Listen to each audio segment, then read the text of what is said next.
누가복음 24장 36절에서 49절의 말씀입니다. 그들이 이런 이야기를 하고 있을 때에 예수께서 몸소 그들 가운데 들어서서 말씀하셨다. 너희에게 평화가 있어라.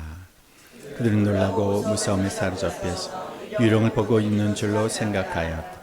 예수께서는 그들에게 말씀하셨다. 어찌하여 너희는 당황하느냐? 어찌하여 마음에 의심을 품느냐? 내 손과 내 발을 보아라. 바로 나다. 나를 만져보아라. 유령은 살과 뼈가 없지만 너희가 보다시피 나는 살과 뼈가 있다. 이렇게 말씀하시고 그는 손과 발을 그들에게 보이셨다. 그들은 너무 기뻐서 아직도 믿지 못하고 놀라워하고 있는데 예수께서 그들에게 말씀하셨다. 여기에 먹을 것이 좀 있느냐? 그래서 그들이 예수께 구운 물고기 한 토막을 드렸다. 예수께서 받아서 그들 앞에서 잡수셨다. 예수께서 그들에게 말씀하셨다. 내가 전에 너희와 함께 있을 때에 너희에게 말하기를 모세 율법과 예언서와 시편에 나를 두고 기록한 모든 일이 반드시 이루어져야 한다고 하였다. 그때 예수께서는 성경을 깨닫게 하시려고 그들의 마음을 열어주시고 그들에게 말씀하셨다. 이렇게 기록되어 있다. 곧 그리스도는 고난을 겪으시고 사흘째 되는 날에 죽은 사람들 가운데서 살아나실 것이며 그의 이름으로 죄사함을 받게 하는 회개가 모든 민족에게 전파될 것이다 하였다. 예루살렘에서부터 시작 너희는 이 일의 증인이다. 보아라 나는 내 아버지께서 약속하신 것을 너희에게 보낸다. 그러므로 너희는 위로부터 오는 능력을 입을 때까지 이 성에 머물러 있어라. 아멘. 3년 동안 예수님과 동거동락하며 살았던 제자들은 어느 날 그들이 예상하지 못한 일을 당했습니다. 예수님이 십자가에 갑자기 처형당하여 죽으신 것입니다. 예수님의 죽음 이후 남겨진 제자들은 어떻게 하였는가? 제자 중 일부는 흩어졌습니다. 고향으로 낙향한 사람들도 있습니다. 예루살렘에 남아있던 제자들은 당황스러운 상태로 어찌할 바를 모르고 있었습니다. 예수님이 3번에 걸쳐서 그들에게 자신의 십자가 죽으심에 대해서 진지하게 말씀해 주셨지만 그들은 예수님의 말씀을 제대로 이해하지 못했습니다. 자신들이 그렇게 신뢰하며 따랐던 예수님이 이렇게 갑자기 십자가 처형을 당할지는 아무도 예상하지 못한 겁니다. 제자들이 전혀 예상치 못한 상황 속에서 제자들은 두려움과 공포 가운데 있었습니다. 예수님을 죽음으로 몰아넣은 유대인 지도자들과 그들을 지지하는 유대인들은 하려고만 하면 언제든지 이 제자들에게 똑같은 짓을 할 수가 있기 때문에 제자들은 극심한 불안함과 두려움에 있었습니다. 그래서 그들은 요한복음에 따르면 문을 굳게 닫아 걸어두고 숨어 있었습니다. 몸과 마음이 잔뜩 위축되어 있었던 것이죠. 그때 마침 엠마오로 돌아갔던 2명의 제자가 그들 가운데 숨어있던 그들에게 돌아왔습니다. 오늘 36절의 말씀이 그들이 이런 이야기를 하고 있을 때 엠마오에서 예루살렘으로 다시 돌아온 제자 2사람이 부활하신 예수님을 만난 이야기를 하고 있을 때에 예수께서 몸소 그들 가운데 들어서서 말씀하셨다. 너희에게 평화가 있어라. 제자들은 예수님의 영혼이 나타난 줄 알았습니다. 이 제자들의 생각을 아시고 예수님이 직접 자신의 손 그리고 발을 보여주셨습니다. 그 손에는 그 발에는 십자가에 못 박혔던 그 자국이 그대로 남아 있었습니다. 그런데도 제자들이 못 믿으니까 예수님은 그들 앞에서 식사까지 하셨습니다. 생선 한 토막을 손수 가시를 발라서 드셨습니다. 이것은 죽은 예수님의 영혼이 나타나는 것이 아니라 죽으셨던 그분이 다시 살아난 겁니다. 3년 동안 그들과 함께 살았던 그 예수가 다시 살아난 겁니다. 문을 걸어두고 불안해하고 두려워하고 있던 이들에게 다시 살아나셔서 그들에게 오신 예수님이 하신 말씀이 무엇이었습니까? 너희에게 평화가 있어라. 이것은 유대인들이 처음 만날 때 하는 인사말입니다. 지금 여기에서는 헬라어 성경이기 때문에 헬라어로 보면 에이렌의 휘민 너희에게 평화가 있어라. 헬라어로의 평화는 에이레네인데 이렇게 쓰여져 있는데 유대인들이 실제로 사용하는 히브리 인사말은 샬롬입니다. 유대인들이 처음 만날 때 이렇게 인사를 하는 히브리어로 샬롬, 당신에게 평화가 있기를 이렇게 말하면 그 인사를 들은 사람은 대답으로 뭐라고 대답하느냐? 알레이햄 샬롬 이렇게 대답합니다. 당신에게도 평화가 있기를, 이런 뜻이죠. 이 본문을 처음 보면서 저는 부활하신 예수님께서 두려움 가운데 있던 제자들에게 나타나셔서 샬롬하고 인사를 하셨구나 이렇게 이해를 하고 넘어가려다가 제가 이 내용을 똑같이 기록하고 있는 요한복음의 본문을 비교해 보면서 이 부분이 단순히 인사 그 이상의 의미가 있음을 알게 됩니다. 요한복음 20장 19절 본문을 한번 우리가 보여주시죠. 자, 우리 한번 읽어봅니다. 시작. 그날 곧 주간의 첫날 저녁에 제자들은 유대 사람들이 무서워서 문을 모두 닫아 걸고 있었다. 그때 예수께서 와서 그들 가운데로 들어서셔서 너희에게 평화가 있기를 하고 인사말을 하셨다. 이 말씀을 하시고 나서 두 손과 옆구리를 그들에게 보여주셨다. 제자들은 주님을 보고 기뻐하였다.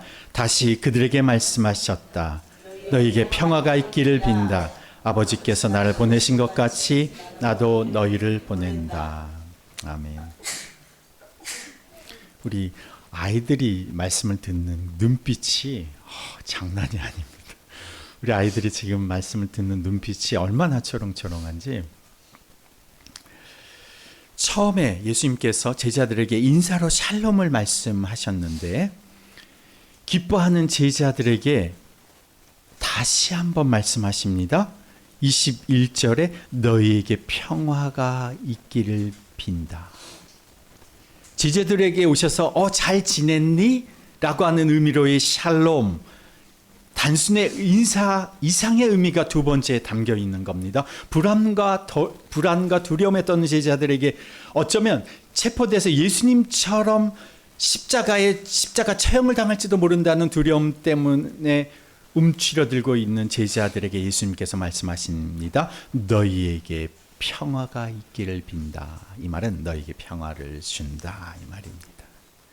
예수님께서 그들에게 제공해 주시는 평화는 그들이 가장 걱정하는 최악의 시나리오, 그것은 그들도 예수님처럼 십자가 처형을 당하는 것이 아닌가, 그 죽음을 넘어서는 평화입니다.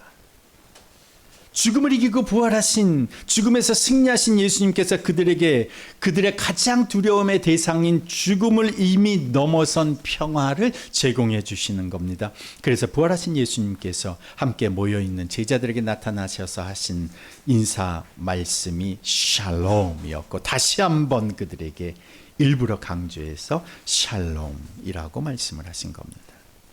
그런데 복음서를 보면 예수님께서는 생전에 이 샬롬, 평화에 대해서 여러 차례 말씀을 하셨습니다. 요한복음 14장 27절, 요한복음 14장 27절 함께 읽습니다. 나는 평화를 너희에게 남겨준다. 나는 내 평화를 너희에게 준다. 내가 너희에게 주는 평화는 세상이 주는 것과 같지 않다. 너희는 마음에 근심하지도 말고 두려워하지도 말라. 그리고 십자가에 달리시기 바로 직전에 예수님께서 또 이렇게 말씀하셨습니다. 요한복음 16장 33절, 내가 이것을 너희에게 말한 것은 너희가 내 안에서 평화를 얻게 하려는 것이다. 너희는 세상에서 환난을 당할 것이다. 그러나 용기를 내어라. 내가 세상을 이겼다. 이미 예수님께서 죽음을 겪으시고 3일 만에 부활하신 그 예수님께서 주시는 샬롬, 평화는 네 가지 영역의 평화입니다. 첫 번째는 무엇보다 중요한 하나님과의 평화입니다. 이 하나님과의 평화는 예수님께서 십자가에서 우리를 대신하여, 우리의 죄를 대신하여 죽으심으로 인해서 성취하신 것입니다. 사람이 죄를 지으면, 죄를 범하면 그 저지른 죄 때문에 하나님과 원수가 됩니다. 뭐 때문에 하나님과 원수가 된다고요? 죄 때문에. 죄를 지으면 우리는 하나님과 원수가 되는 거예요. 이것이 이사야서 59장 2절에 너희 죄악이 너희와 너희 하나님 사이를 갈라놓았다 이렇게 말합니다. 그런데 예수님이 십자가에서 행하신 일이 무엇입니까? 우리의 죄의 형벌, 죄의 대가를 자신의 생명으로 대신 치러 주심으로써 하나님과 원수되었던 우리를 화해시켜 주신 겁니다. 그래서 예수님께서 제자들에게 오셔서 말씀하신 샬롬은 우선적으로 하나님과의 평화를 의미합니다. 예수님이 말씀하신 샬롬의 두 번째 영역은 내 자신과의 평화입니다. 우리에게 있어서 가장 큰 갈등은 사실은 밖에 있기보다는 우리 안에 있는 경우가 많습니다. 우리 내 자신과의 갈등, 내적 갈등이죠. 내 안에서 내가 하고 싶은 것과 내가 해야만 하는 일 사이에서 갈등합니다. 내 의지가 하려는 것과 내 감정이 하려는 일 사이에서 갈등합니다. 내 죄성과 욕망이 나를 지배하려는 한켠에 하나님의 뜻대로 살려는 선한 욕구가 서로 충돌을 합니다. 내 안에서 믿음과 감정이 충돌합니다. 선과 악이 부딪힙니다. 욕망과 선의가 서로 갈등합니다. 내 마음대로 하고 싶은 마음과 하나님의 뜻대로 살고자 하는 마음이 대치됩니다. 세상에서 사람들로부터 인정받으려는 마음과 하나님께 인정받으려는 마음이 내 안에서 막 주도권 싸움을 벌이는 겁니다.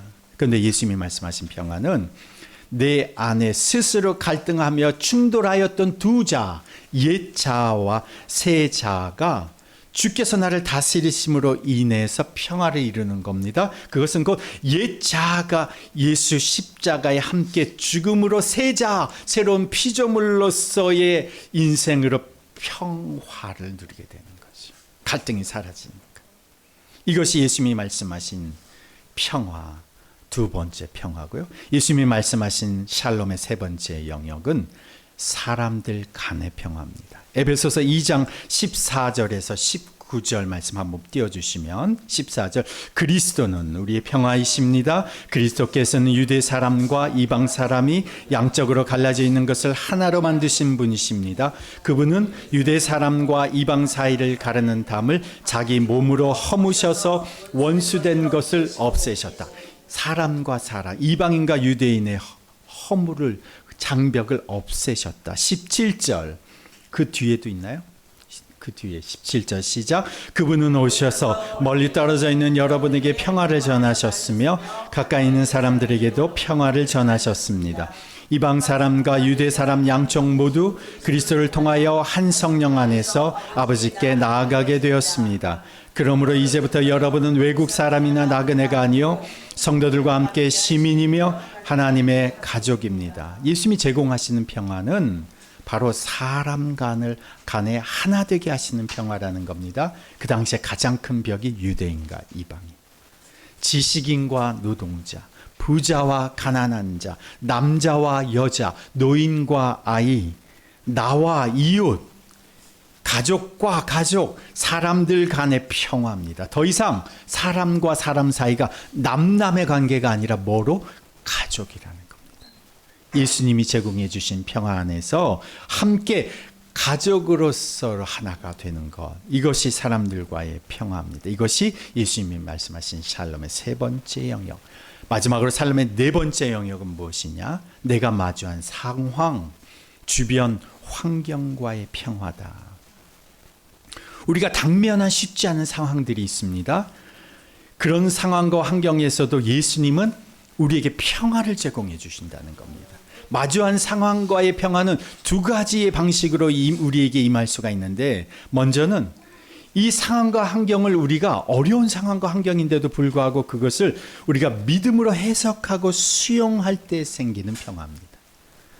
어려움과 곤란 중에도 이것을 믿음 안에서 주님이 주신 지혜로 그것을 하나님의 뜻을 이해하고 그 상황을 받아들임으로써 우리 안에 평화가 생기는 거죠. 상황과 환경을 주님의 뜻 안에서 이해하게 되고, 아, 주님이 주신 거구나 받아들이는, 이게 평화라는 거죠. 그런데 또 다른 이 마주한 상황과의 평화는 또 다른 방식으로도 임하는데, 이것은 상황과 환경을 믿음으로 다스릴 때 생기는 평화입니다. 풍랑과 바람 치는 파도를 향해서 예수님께서 풍랑과 파도야 잠잠하라. 꾸짖으셨을 때 풍랑과 파도가 잠잠해졌습니다.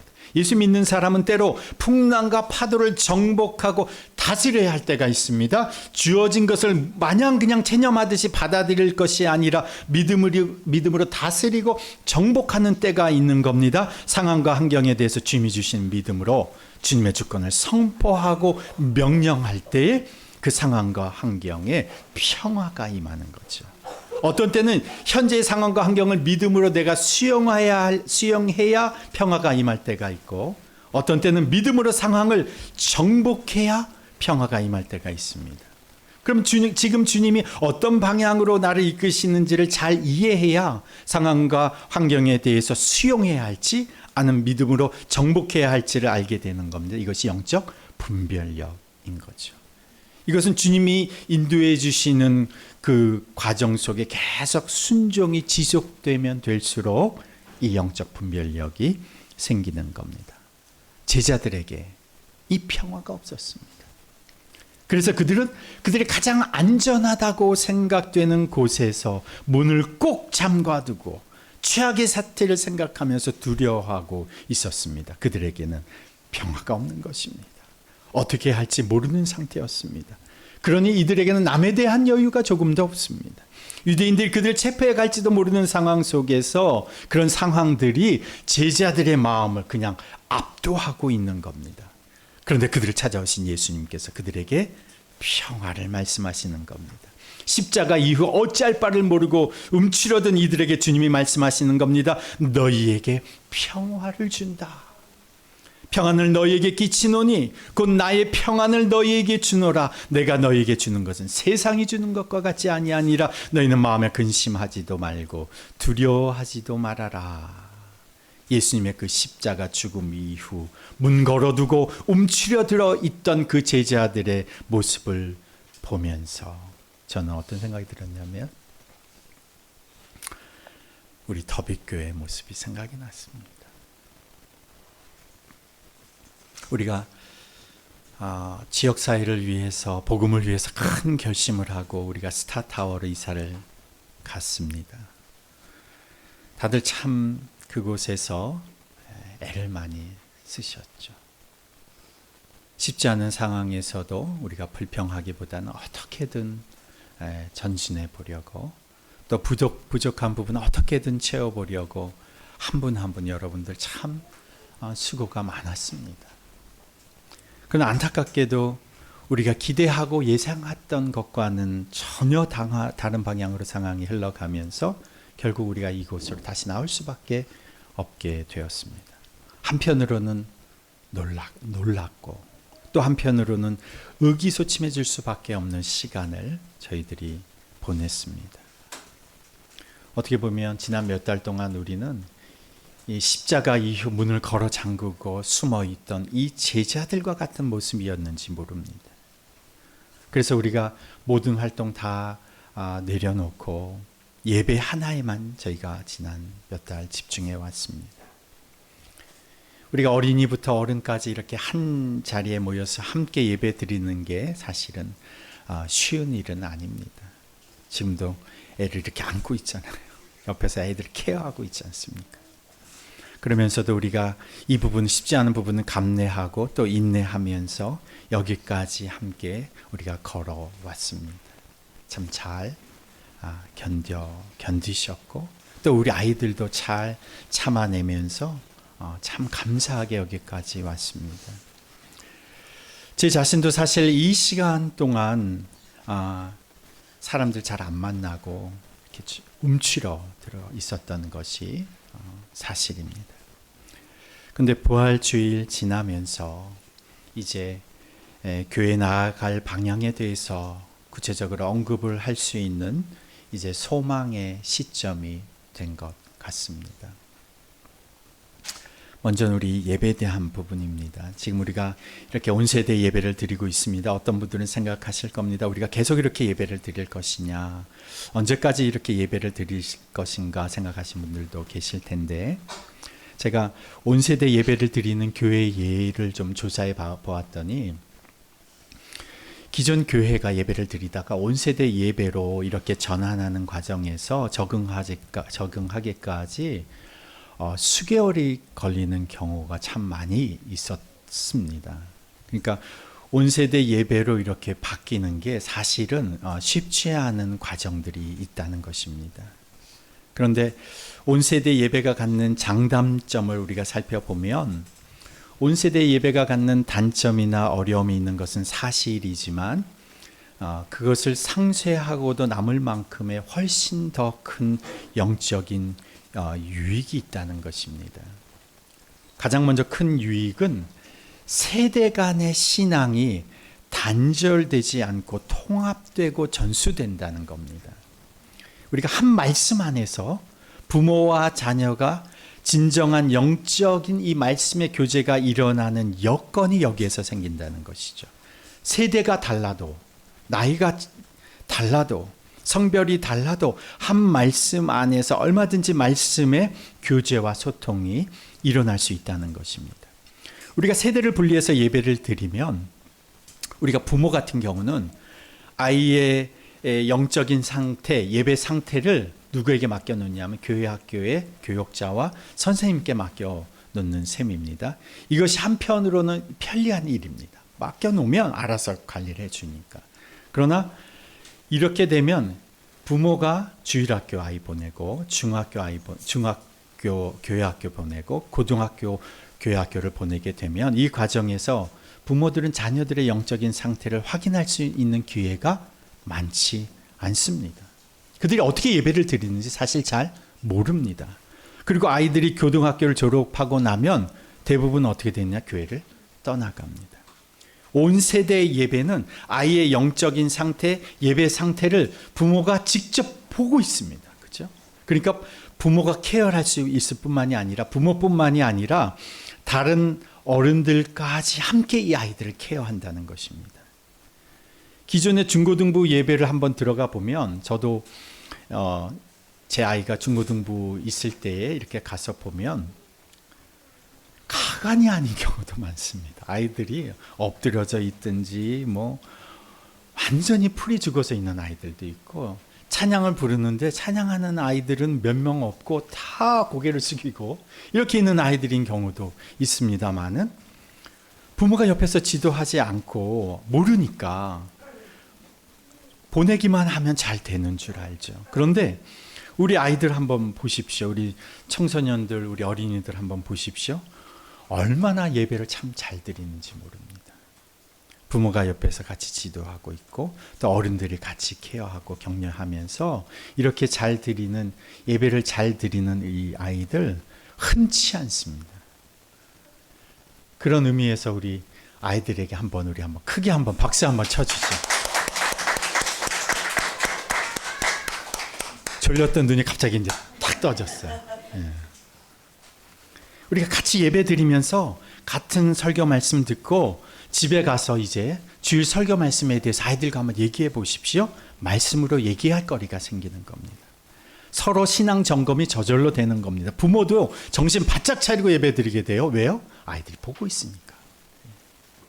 이 온 세대 예배가 무엇으로 이어지느냐?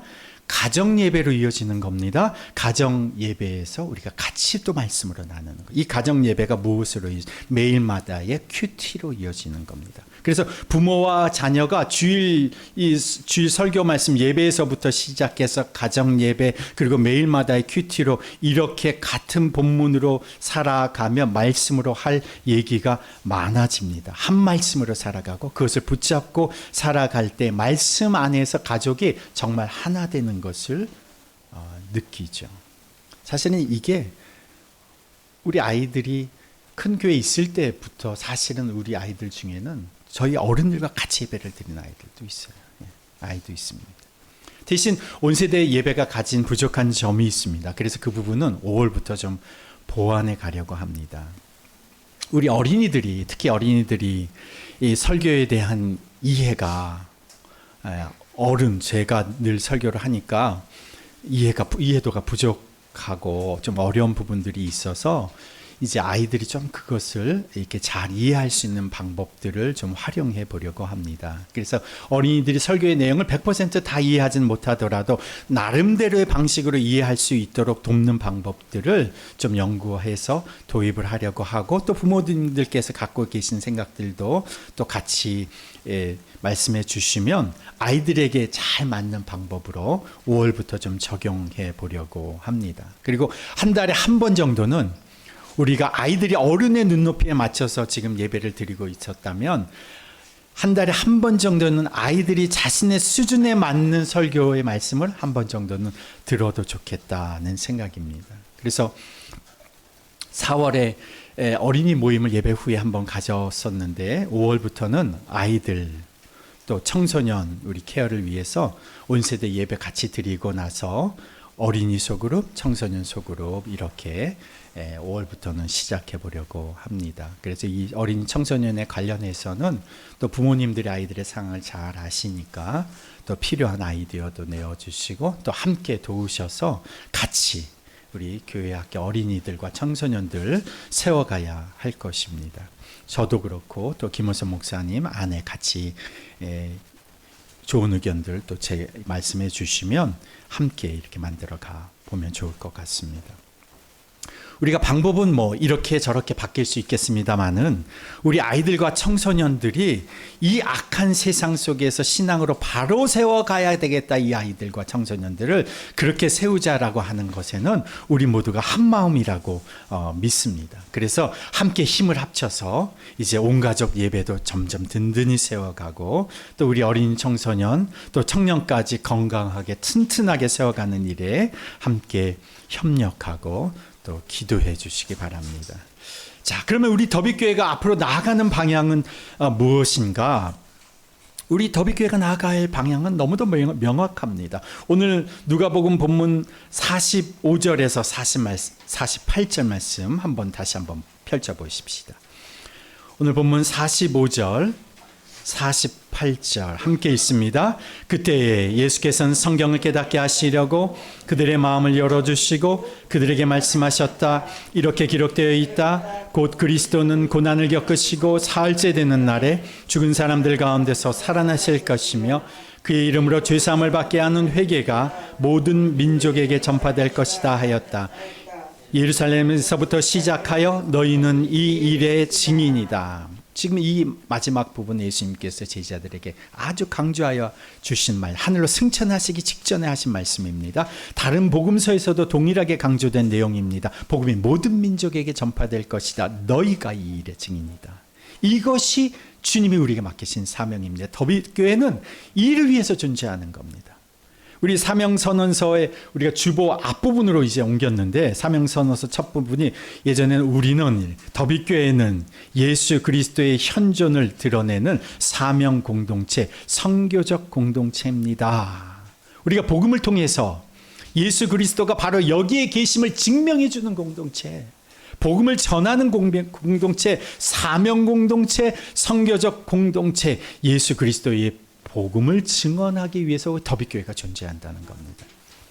우리가 처음 사람 많은 곳 다 놔두고 파주라는 땅에, 그것도 주택단지 없는 출판단지에 이곳에 교회를 하나님께서 세우신 것은 한 가지 이유입니다. 복음을 위해서입니다. 그때는 사실은 이 안에 집도 없지만 주변에도 허허 벌판이었지 않았습니까? 그러나 우리가 순종해서 이곳에 뿌리를 내렸습니다. 우리가 그럼 여기에서 우리 자신만 행복하게 신앙생활을 하면 되는 것 아니냐? 그것도 중요하지 않은 것은 아니지만 그게 전부가 아닙니다. 우리는 예수를 증언하고 예수를, 복음을 전하기 위해서 존재하는 겁니다. 예전에 성도들 중에 정말 이렇게 말씀하신 분이 계셨어요. 목사님은 왜 우리들이 이야기는 안 하시고 주변의 사람들, 초롱꽃 마을 사람들, 운정 사람들을 위해서만 관심을 표시하십니까? 왜 그 사람들을 위해서 기도하고 왜 그 사람들 복음 전해야 된다고 그러십니까? 왜 우리한테 더 관심을 가져주셔야죠? 그렇게 말씀하신 분이 계셨어요. 제가 여러분 한 분 한 분을 위해서 날마다 기도하는 사람입니다. 여러분들이 다 저한테 얘기를 안 하셔도 제가 주변을 통해서 여러분의 상황과 현실의 문제들을 이야기 들으면 제가 그 부분을 놓고 여러분의 삶을 위해서 하나님 앞에 기도합니다. 그리고 하나님 앞에 섰을 때 내가 부끄러운 목회자가 되지 않으려고 정말 제 나름대로 최선을 다하고 있습니다. 우리 교회 사람들만이 저의 모든 관심의 대상이라면 그건 교회가 아닙니다. 그건 일집단, 친목단체와 다를 게 뭐가 있습니까?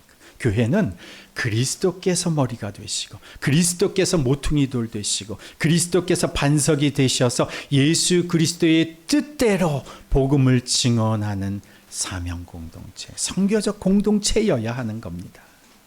그러나 이 복음을 전하는 사명을 진짜 제대로 우리가 감당하려면 우리 안에 먼저 평화가 임해야 되는 겁니다. 주님이 주시는 마음으로 하나됨이 먼저 선결되어야 하는 겁니다. 그래서 요한복음 20장 21절에 예수님께서 그들에게 이렇게 말씀하십니다. 내가 너희에게 평화를 준다.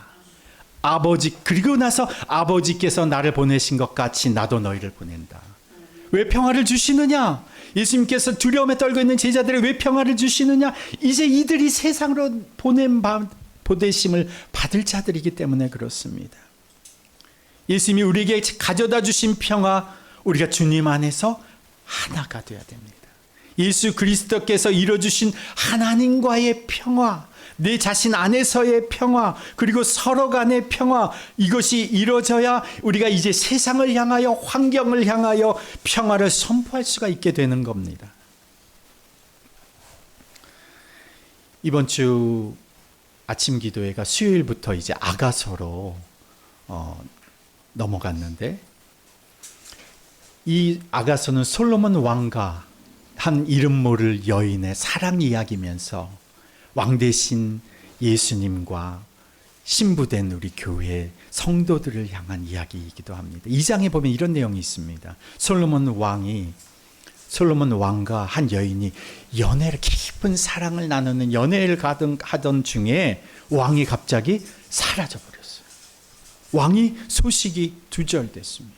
이 여인이 자신이 사랑하던, 자신에게 사랑을 베풀어주고 자신을 아껴주었던 왕을 기다리다가 지쳐서 이제 왕이 나를 잊으셨구나. 실망하고 소망을 잃어버렸습니다. 슬픔에 젖어버렸습니다. 이 가련한 여인의 모습을 아가서 2장에서는 어떻게 표현하냐 하면 여우나 늑대를 피해 바위 틈에 숨어있는 비둘기로, 가장 안전한 야생동물을 피할 수 있는 가장 안전한 곳 낭떠러지 은밀한 곳에 숨은 새로 이 여인을 표현합니다. 그런데 어느 날 솔로몬 왕이 60명의 호위 군사를 거느리고 이 여인과 결혼하기 위해서 찾아옵니다. 솔로몬 왕이 자신이 사랑하는 이 여인을 찾아와서 이렇게 부릅니다. 아가서 2장 13절에 보면 일어나 나오시오 사랑하는 이미여 나의 귀여운 그대 어서 나오오. 바위 틈에 있는 나의 비둘기여, 낭떠러지 은밀한 곳에 숨은 나의 비둘기여, 그대의 모습, 그 사랑스러운 모습을 보여주어 그대의 목소리를 나에게 들려주어. 솔로몬 왕이 그가 사랑하는 여인을 찾아온 겁니다. 바위 틈에 숨어있던, 낭떠러지 은밀한 곳에 숨어있던 비둘기 같은 이 여인에게 이제 나오시어 일어나 함께 갑시다.